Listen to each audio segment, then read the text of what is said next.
Ето го ми кинорежисьора и Който оператора. закрива камерата с ръка. Така добре ли е да снима? Да. Не, едно видеоклип ще видим тази година. Добре.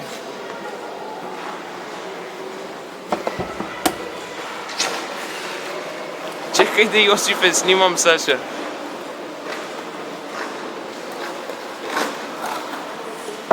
Значи вижте, трябва да се снимат природните красоти. Стига, Йосифе. Снимайте мен. Стирка почивка. Стига толкова. Нещо не знам. През цялото време Йошко заставаше пред камерата. Няма проблем. Ето го оператора. Ето го господин Ето, Йосиф Валентинов Павлов. най-накрая Рекламата ни. разбрахте. Нашата така, реклама. моля ви се. Сега ще ви рекламираме автоматичен изпомпваща спалничка въздух. Най-новото откритие, изпомпва въздух.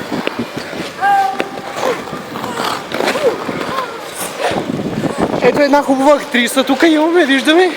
Вижте, моля ви се. Успеха. Госпожа Елена Гарсова Павлова. Госпожа Елена, обърнете се, искам да ви снимаме. Елате в нейния театър само срещу 9,99 на билет.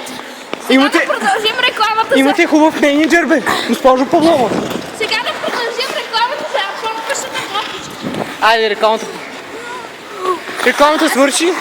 Сега да ви един покажем хубав А сега да ви... директор на цялата картина да ви покажем. А вижте сега да ви покажа. Рекламата, кажете господин директор, рекламата да се махне, защото Чакайте, не искам да. вашето предаване да затваря. Да ви покажем капи, колко е вкусно.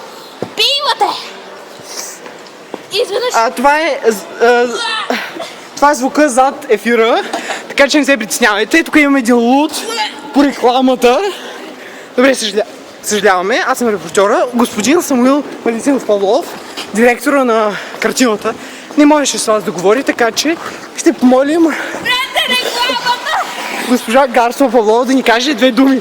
И искаме рекламата да се махне. Само да кажем. И това е края на Да рекламите. карам през целия сезон с най-добрите туристи в района. Аз се включвам в това. Не го гледате. 69 номер, който след малко май ще се прибие. И моето ново постижение да карам назад.